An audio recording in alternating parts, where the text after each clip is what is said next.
Pessoal, bom dia. Hoje a gente vai começar a aula de visão da infância na psicomotricidade. É o slide 61. E a gente vai iniciar com o estudo de caso da Elisa, tá? A Elisa tem 5 anos de idade, ela está matriculada na educação infantil. A Elisa, ela foi avaliada e diagnosticada com alto risco neurológico. A Elisa, ela nasceu de parto cesáreo, de uma gestação normal. Ela pesava 3 quilos. Ela apresentou um APGAR neurológico de 1 M, 1,5 minutos e 2. E a mãe, ela teve óbito nos últimos dias de gestação, certo? Todo mundo entendeu? Sim. Ótimo. A Elisa, ela é adotada e ela vive num ambiente que a gente vai considerar normótico, né? Segue todo aquele padrão. A Elisa caminhou aos 18 meses e ela iniciou a articulação das palavras no início do primeiro ano de vida, por volta de 13 meses, né? 1 ano e pouquinho. Tem alguma coisa errada aí?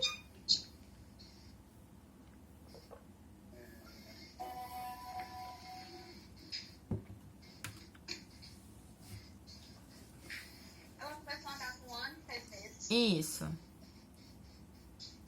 Geralmente as crianças começam a andar com 1 ano até com meses, né? Uhum. Mas também cada criança tem o seu tempo. Isso. Não chega a ser uma coisa tão significativa assim, né? 1 ano e 6 meses, embora a gente... Isso. Então, vamos lá. Na sua vida escolar, ela iniciou a escola com 3 anos e meio e ela apresenta um rendimento escolar abaixo do esperado para sua idade. Segundo a avaliação motora dela, ela teve um resultado normal médio com um atraso de 8 meses em relação à idade cronológica. Dificuldade na motricidade global e principalmente na coordenação motora fina, embora apresente uma conduta escolar normal. E eu não tô conseguindo ler a última linha, porque tá bem em cima do negócio. Lateralidade não estruturada. Ótimo. E uma lateralidade não estruturada. É exatamente esses elementos que a gente vai ver hoje, tá certo? Vou explicar pra vocês cada um desses elementos e no final a gente volta novamente pro caso da Elisa pra gente pensar junto algumas soluções, tá certo? Certo. Então vamos lá. A primeira coisa que eu vou apresentar pra vocês é a tonicidade. Vocês sabem o que é a tonicidade?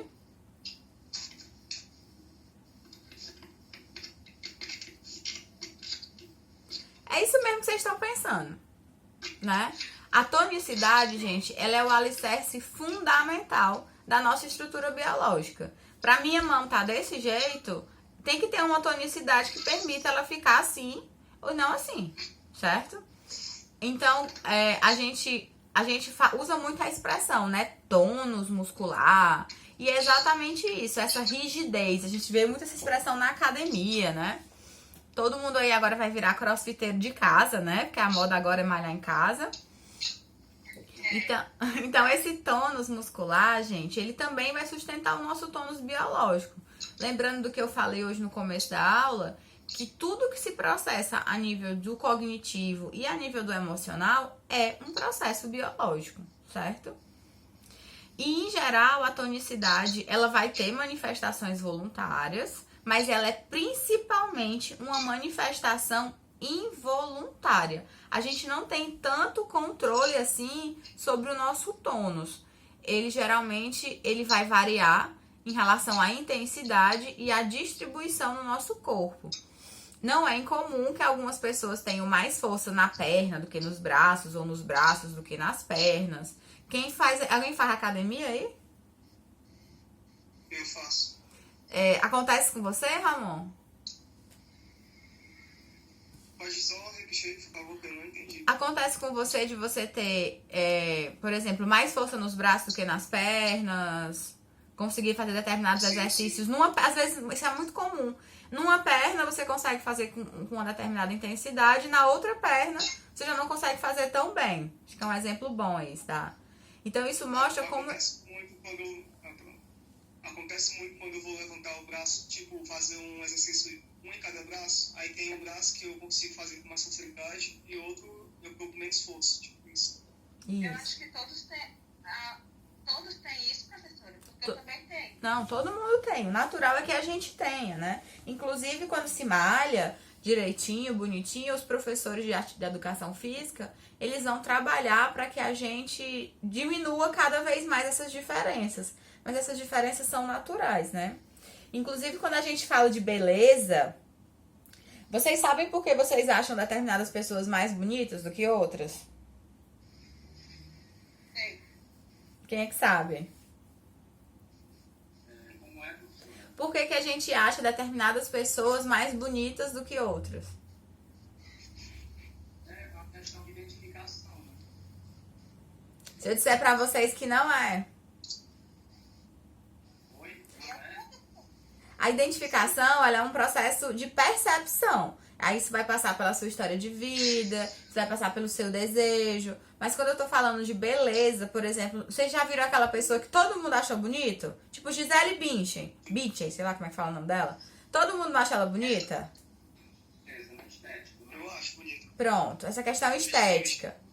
Então, por que todo mundo acha a Gisele Bündchen bonita? Porque a Gisele Bündchen, ou qualquer pessoa dessas consideradas as mais bonitas do mundo, elas são simétricas.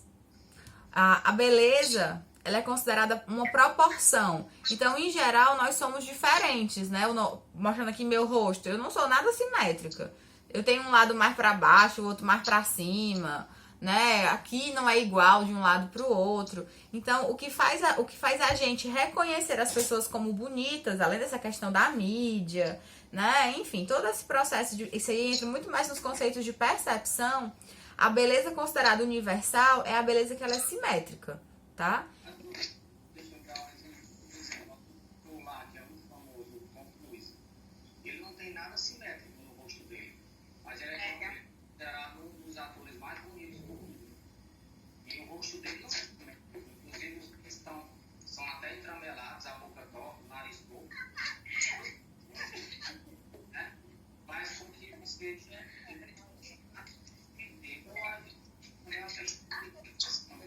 identificação, questão de padrão de beleza, não sei. E outra coisa, né, também, não sei se dá para resumir só a simetria, porque padrão de beleza é branco, né? Então isso tiraria todas as pessoas negras do que seria simétrico, e eu acho bem provável. Pronto, aí eu vou voltar a falar pra vocês. Eu tô falando de... como é que se diz? Vocês estão falando muito sobre a questão da percepção, né? E quando a gente fala de padrões de beleza, esses padrões que são impostos, por exemplo, a gente tá falando muito... acho interessante agora o que tá acontecendo no Big Brother. Tinha um rapaz que ele é bem feinho e agora estão transformando ele num galã. A forma como você manda a informação faz com que realmente altere a percepção. Mas lembrando que a gente consegue alterar sobre os sujeitos é a percepção. Eu tô falando aqui de simetria. Tem um livro bem legal que chama Deus é Matemático. Aí ele vai trazer essas questões para vocês. Mas fica aí um segundo momento para vocês, quem gosta dessas coisas, dá uma lida, né? Nem é um livro de psicologia, é um livro até de matemática. Uma outra coisa importante, quando eu falo de tonicidade, eu tô falando de baixo nível energético. O que é que isso significa? Significa que para o meu tônus estar funcionando, eu não preciso gastar tanta energia. Vocês já imaginaram que se para eu ficar aqui sentada eu gastasse muita energia? Ou para ficar em pé dando aula para vocês eu gastasse muita energia? Nós teríamos um gasto, seria bom para a gente emagrecer mais rápido, né? Mas na prática, o gasto energético ele não é tão alto assim. E o nosso tônus, ele vai mudar muito em relação ao nosso estado estados afetivos e emocionais. Eu já alerto a vocês, futuros psicólogos, que psicólogo tem muita dor nessa região aqui do pescoço. Vocês estão me vendo, não, né? Eu tô apontando pro pescoço. Nem sei se você... tá me vendo, né? Eu tô aqui apontando pro pescoço. A gente tem muita dor nessa região aqui. Alguns psicólogos têm dor na lombar, que é na parte de baixo, aqui perto da cintura. E isso é por conta da gente trabalhar sentado, né? Alguns psicólogos que vão trabalhar sentado, da carga que a gente carrega, né? Então, tudo isso faz com que não seja incomum que vocês encontrem colegas psicólogos que sofram de muitas dores, certo? Isso tem a ver com o nosso tônus também. Vou falar pra vocês de um autor, de alguns autores, vou falar de 2 hoje, né? Um deles, gente, até hoje, eu já dei 30 aulas desse homem, eu não sei falar o nome dele. Alguém sabe? Ai, gente, eu vou botar no Google Tradutor. Toda vida eu digo que vou olhar e não olho. Eu acho que o J tem som de L. É a Rum e a Guerra? E, gente, eu não sei falar esse nome. Não sei mesmo. Não tem problema, chama de Ju. Vou chamar de Ju, né? Vai. Gente, o Ju... Na outra aula que eu fui dar, eu também falei o nome dele todo errado. Então eu vou olhar no Google e nunca olho. Faz 10 anos que eu vou olhar o nome dele no Google e não olho. Esse autor, gente, quando a gente vai falar do nosso tônus, do nosso corpo, alguns autores, eu tô trazendo ele, e o Reich, vocês já ouviram falar? Eu já falei do Reich, não falei na aula pra vocês? Gente, eu sou muito fã do Reich. Né? O Reich, tá aí, gente, uma leitura imperdível pós-coronavírus, é bioenergética. A gente precisa estudar essa temática. Já vou anotar no meu caderninho para propor assar um evento sobre bioenergética. Nós estamos muito adoecidos, né? E o Reich... Vocês estão assistindo aquele documentário, aquele seriado do Freud na Netflix?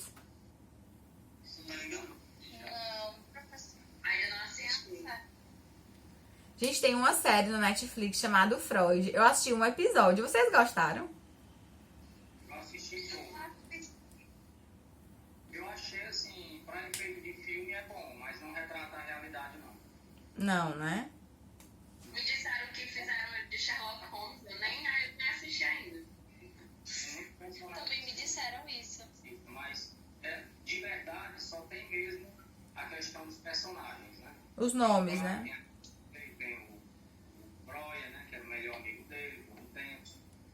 Charcot, que é aquele psicanalista que é ignoro, tem a paciente, né, que eles falam muito da paciente, uma paciente muito importante que eles chamavam de Ana Orna.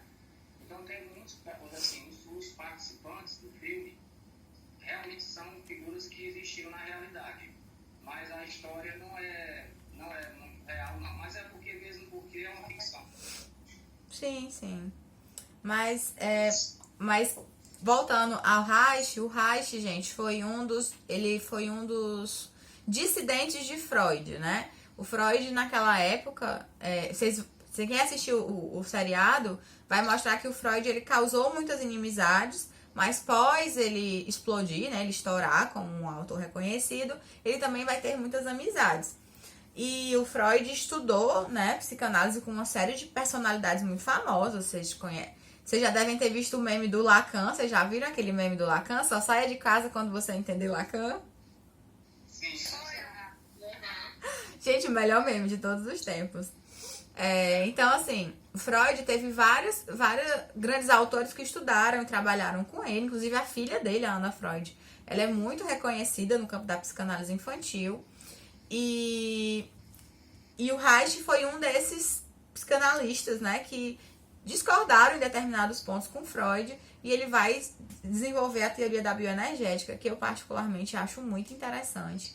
E ele vai trazer, né, essa teoria das couraças energéticas, das couraças musculares, e como essas couraças musculares vão dizer sobre sua personalidade.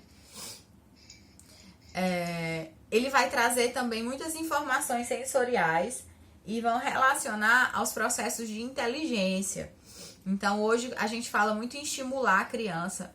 Essa semana eu estava conversando com uma amiga que ela é educadora e ela já faz alguns anos que ela discute a questão de preparar as crianças para os desafios do século XXI. Ela disse que chegamos aí a um dos primeiros grandes desafios do século XXI, que é sobreviver a esta pandemia. E ela fala como as escolas não estão preparando as crianças para esse mundo, né? Inclusive, indico para vocês, tem um documentário no Netflix chamado Explicando. Existem vários, são bem uns 3 ou 4.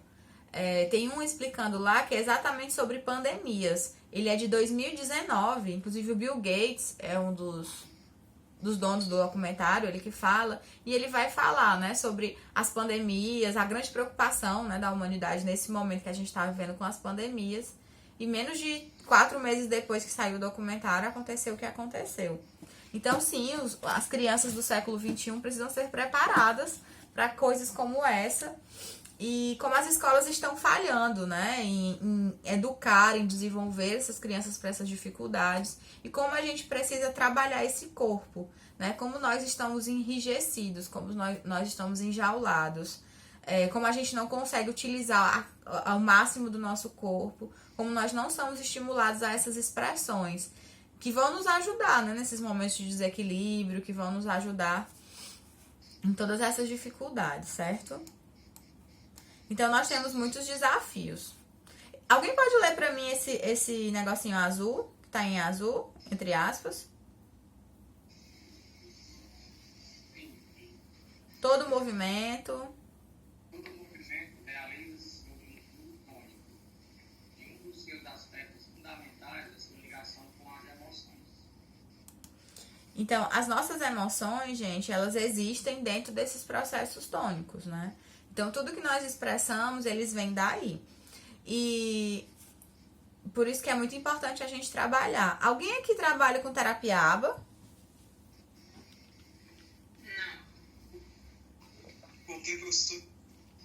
Alguém trabalha com a terapia ABA? Não. Gente, já que a nossa aula agora é virtual, eu vou mandar pra vocês um vídeo. Mas, por favor, não compartilhem esse vídeo com ninguém.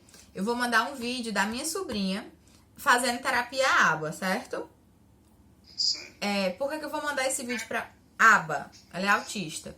Por que é importante que vocês vejam como funciona? Então, vocês podem botar no Google também, né? Terapia ABA no YouTube. Vocês vão ver que eles fazem um trabalho tônico. Tem sessão que a fono pega aqui no queixo dela e vamos lá, Larissa, fala, e ela fica fazendo esses movimentos. Porque as nossas emoções, a nossa fala, a nossa existência, ela passa por um fundo tônico. Inclusive, quem trabalha em psicologia hospitalar, por exemplo, alguém aqui gosta, tem as meninas da hospitalar, né? A Vanessa tá aí? Acho que é a Suzane também, né? Que gosta de hospitalar. Gente, cadê o Glauber? Alguém tem notícia dele? Não sei. Mas ele tá no grupo? Tá. Depois ele assiste no YouTube. Então, os meninos que gostam de psicologia hospitalar, por exemplo, gente, é muito inegável, né? Como com pouco tempo de internação, como com pouco tempo de atividade hospitalar, com mudanças, como o nosso corpo, ele vai reagir, né? A esse aprisionamento que ele é do corpo, né? O Foucault, vocês já estudaram Foucault? Já. O Foucault, ele tem uma leitura muito interessante sobre esse processo do adoecimento, desse processo de saúde, que é o que ele vai chamar de microfísica do poder, que é quando esse nosso corpo, ele passa a ser uma propriedade, né? Essa saúde, ela passa a ser, digamos assim, vigiada. E no hospital é quando o nosso corpo, ele entra nesse processo, né? A gente deixa de ter essa liberdade, que é um processo, não vou dizer parecido, gente, porque não pode se comparar, né? O que a gente tá vivendo hoje, poder ficar em casa, na nossa casa, com as pessoas que a gente ama, das pessoas que de fato estão adoecendo no hospital. Mas acho que o que vocês estão sentindo agora nesse momento é um pouco disso, né? Desse controle de quando tiram da gente esse direito de escolher, digamos assim, tá? Aí agora nós vamos falar de noção de corpo. A noção de corpo é exatamente a consciência sobre a figura do nosso corpo, né? Qual é o corpo que a gente... que quando a gente pensa na nossa mente, que a gente desenvolve. Se a gente estivesse na sala de aula normal, eu ia pedir para vocês fazerem um desenho de vocês mesmos. né? E pra quê? Por que fazer esse desenho da gente? Pra vocês começarem a perceber como é que vocês se enxergam. Ai, professora, mas eu não sei desenhar. Tudo bem, né? Ninguém quer desenhista profissional. Mas quais são os elementos que vocês valorizam? Quais são os elementos que vocês percebem em vocês mesmos? Todos vocês já fizeram avaliação psicológica, não fizeram? No famosíssimo HTP, né? No HTP, né? Todo mundo já fez, né? Spoiler não, que eu vou dar agora. Acho que eu nunca fiz isso. O HTP, o desenho, casa, árvore, pessoa? Ah, sim, eu já vi, já. Já fez na disciplina de teste. Pronto, né? É um teste muito famoso, muito utilizado, inclusive é um dos que eu mais gosto. E quando você vai desenhar uma pessoa, no fundo, a gente espera que você se desenhe, né? Que você se coloque. Então, é uma forma de você identificar, né? Qual a noção de corpo que esse sujeito tem. Porque o nosso corpo, gente, ele é a nossa referência de interagir com o mundo. Então, esse sujeito que não tem noção de corpo, que não tem a noção de si mesmo, do seu lugar no mundo, ele, em geral, não vai conseguir interagir de uma forma consciente, né? De uma forma efetiva. Então, o nosso esquema corporal, ele também vai interagir com uma integração de uma imagem corporal, que vai regular a nossa postura, que vai regular o nosso equilíbrio. Então, quando eu falo de se conhecer, não é só saber desenhar. Ai, minha perna é desse tamanho, meu braço é desse tamanho. Eu tô falando também dessa questão da sua postura, né? De você se colocar no mundo. Eu gosto muito de dar esse exemplo. Gente, eu não tô fazendo campanha política, pelo amor de Deus. Mas é porque essa história é muito engraçada. Não sei se vocês lembram de um papa alemão que teve. Vocês lembram? Tinha um papa que ele era alemão. Eu não lembro o nome dele, mas foi antes do Papa Francisco, inclusive ele tá vivo ainda. Ele era alemão e ele veio pro Brasil. Gente, o povo alemão, ele é um povo mais distante, é um povo mais frio, né? É um povo que não tem a cultura de estar se agarrando. Então esse Papa vem pro Brasil, não lembro exatamente fazer o quê.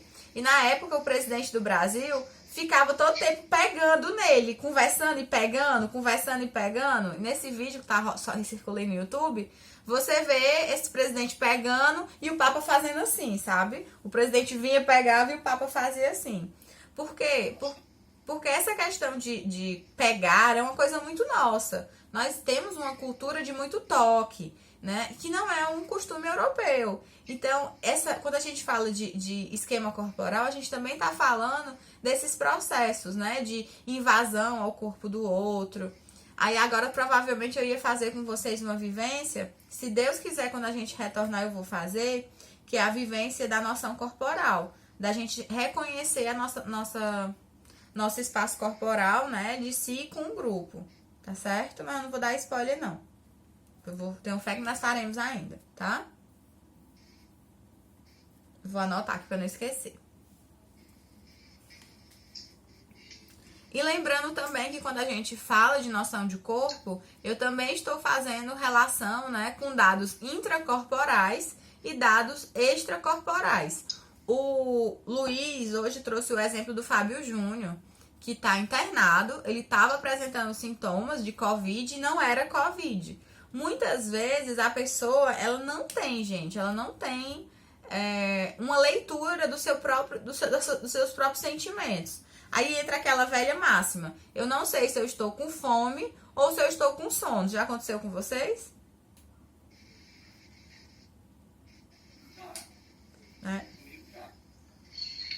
Ou então se eu estou com sono, ou se eu estou com... Eu já falei, estou com sono, eu estou com fome. Ou então se eu estou cansado, eu estou com fome. Ou se eu estou irritado, eu estou com fome. Né? Existem muitas dessas coisas. E isso tem relação com essa vinculação intracorporal e extracorporal. Muitas vezes a gente não consegue se ler, né? Se perceber.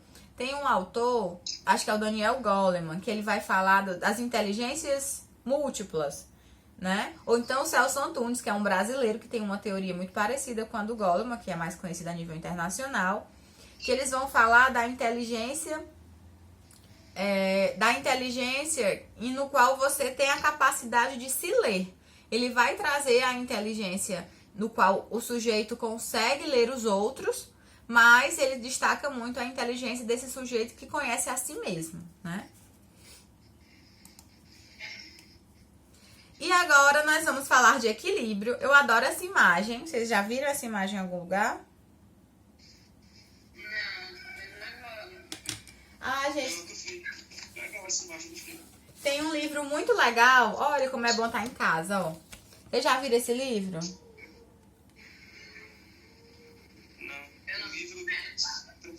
Gente, esse livro é fantástico. Tá aí uma compra que vale a pena ser feita. Esse livro, ele vai trabalhar só com imagens. Deixa eu ver se eu consigo mostrar algumas pra vocês. Se der, eu vou dar uma aula pra vocês só com eles. É pra fazer um processo terapêutico só com imagens, certo? Olha como são fortes as imagens.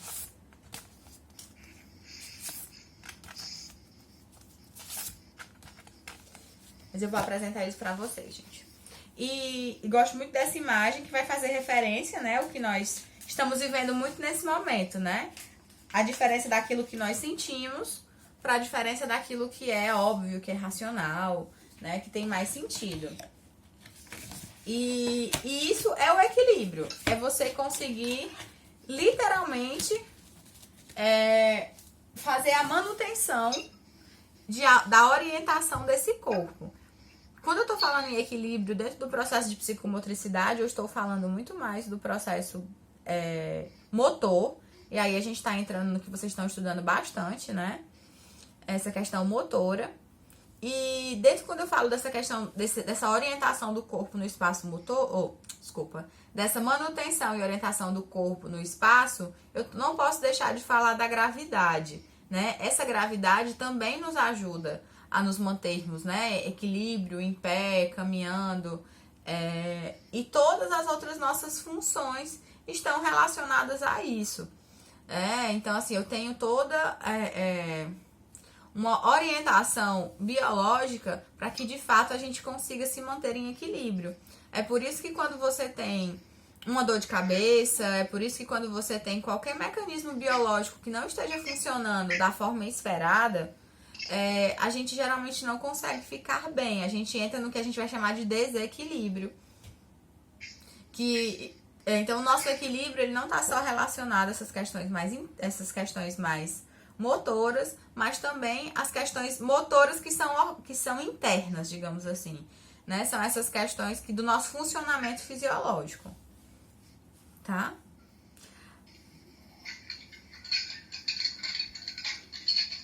Alguma dúvida? E para o desenvolvimento desse equilíbrio, gente, é necessário que haja uma estimulação na primeira infância, né? É muito necessário... Vale que engraçado, mudou a tela, foi? É porque tem alguém compartilhando alguma coisa, foi por isso que a minha tela saiu do ar. Nossa, a tela tá lá, mas mudou o layout. Não sou eu que tô mexendo.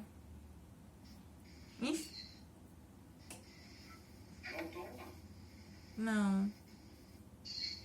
Agora tá aparecendo só o rosto do Luiz pra mim. Pois é, Luiz, acho que foi tu que mexeu em alguma coisa. Eu acho que o Luiz clicou em compartilhar. Não, eu tô desconectando o compartilhamento. Vou tentar colocar de novo, peraí. Desconectei o compartilhamento.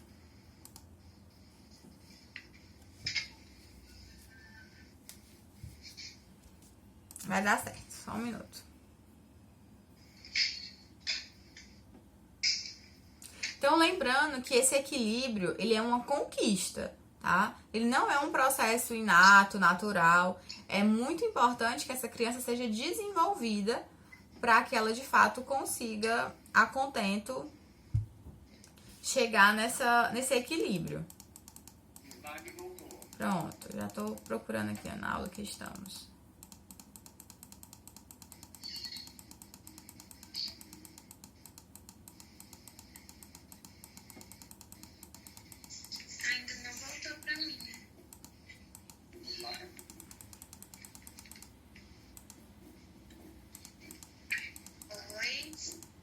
Não voltou, Letícia? Clica em cima do Karine, no perfil da Carla. Tu clica em cima dele, talvez volte. Pode ser a minha internet. Pode ser também. Não ouvindo nada mais. Tá me ouvindo, Letícia? Gente, acho que eu vou sair e entrar de novo. Pessoal, que eu não tô vendo mais nada e nem ouvindo ninguém. Tá, Letícia. Vou tentar sair e entrar de novo.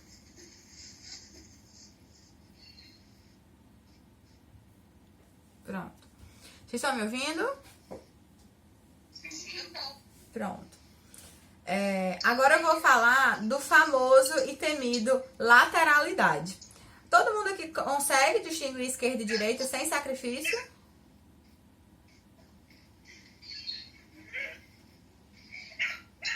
Um cachorro.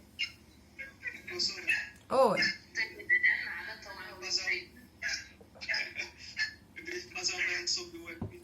Gente, alguém que tem um cachorro pode desligar o microfone, por favor? Acaba participando também.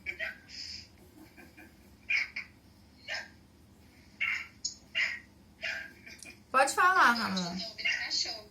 Aqui não. Professora, falando sobre o EPI. Tá me ouvindo? Tô. Pronto, a professora falou que o equilíbrio, ele é aprendido, né? Tipo, não é um processo natural do ser humano, tipo isso. É isso. Isso. É muito importante que ele seja desenvolvido, certo? Então, assim, quando eu tô Mas falando... o equilíbrio que a senhora fala é o motor. Sim, o de motor. essas- O motor. O equilíbrio motor, ele é desenvolvido. Entendi. Sabe aqueles filmes? Vocês devem ter assistido algum deles, tipo Mowgli, o Menino Lobo, ou o filme daquela menina. Pronto, vocês vão observar, né? Que eles andam de quatro, que eles têm movimentos. Aquilo ali é aprendido. Então, quando eles, por exemplo, têm um equilíbrio, eles não têm o equilíbrio que a gente tem, digamos assim. Certo? Mais alguma pergunta?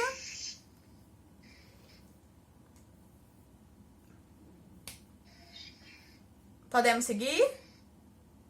Sim. Gente, aí eu vou falar da lateralidade. Aí vem aquela boa e velha pergunta. Todo mundo aqui consegue saber o que é direita e esquerda bem rapidinho, sem precisar pensar muito? Não, preciso pensar um pouquinho. Sim, consigo. Não sei. A maioria das pessoas, eu nem sei se é a maioria, mas muita gente vai dizer que sim, quando